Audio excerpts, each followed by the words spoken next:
next formula we're going to talk about is slope formula. So the slope of a line tells you how steep a line is on a graph. So we kind of set it up the same way we do with the distance formula. You will still have an x1, y1, and an x2, y2, as you see here. So, and it's all about plugging it in. This formula is actually a lot easier than the distance formula is.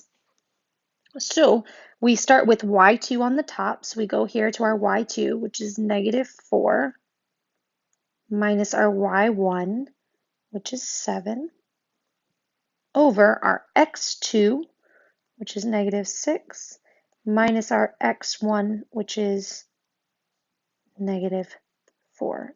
Add a line, change the sign. So then we just add across. So we do the top. -4 minus 7 gives us -11, over -6 plus 4 will give us -2. Now we have a negative over a negative. So instead this becomes +11 over 2. And that'll be our slope. With these, we do not make a mixed numbers. We leave them as they are. And you'll see that when we get into graphing lines themselves. So let's go ahead and look at this next one.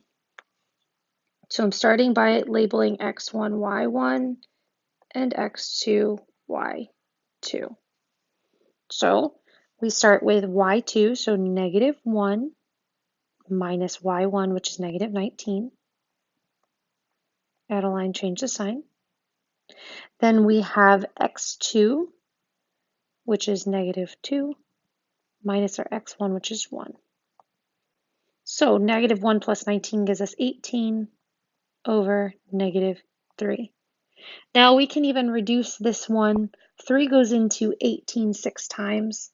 So this becomes 6 over 1, and it's negative because we have that -3 right there. So -6 over 1 is our answer for that one.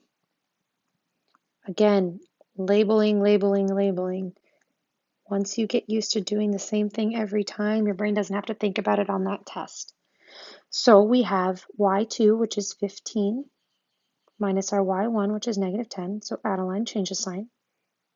Over our x2 is going to be -15, minus our x1 of 6. So this becomes 25 over -21. So -25 over 21. Last example, and then I'll have you try this on your own. x1, y1, x2, y2. So we start with our y2 on top. So 8 minus our y1, which is -20. Add a line, change the sign. Over our x2, which is 5, minus our x1 of 3. So it becomes 28 over 2, which can be reduced to 14 over 1. So go ahead and try these next ones on your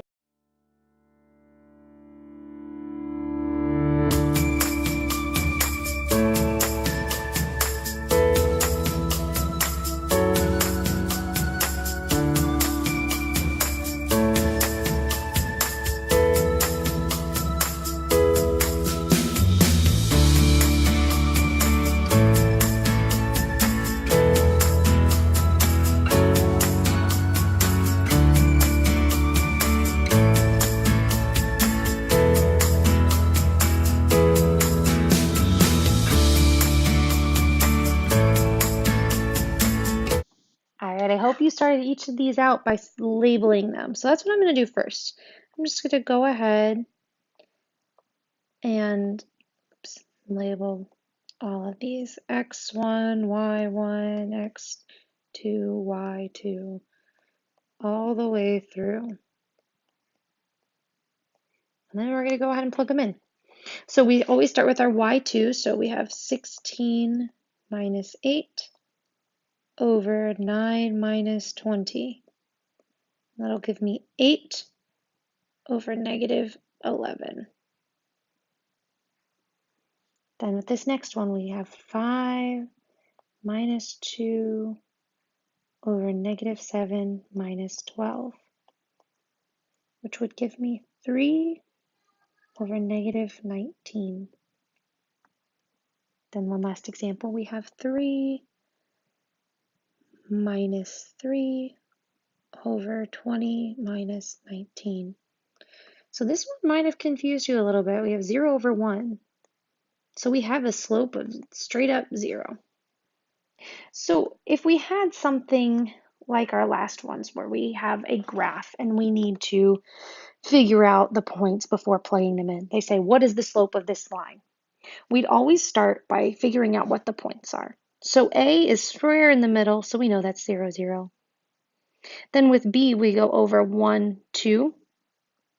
So it's an x value of 2, and then up to a y value of 2. So we have our x1, y1, and x2, y2.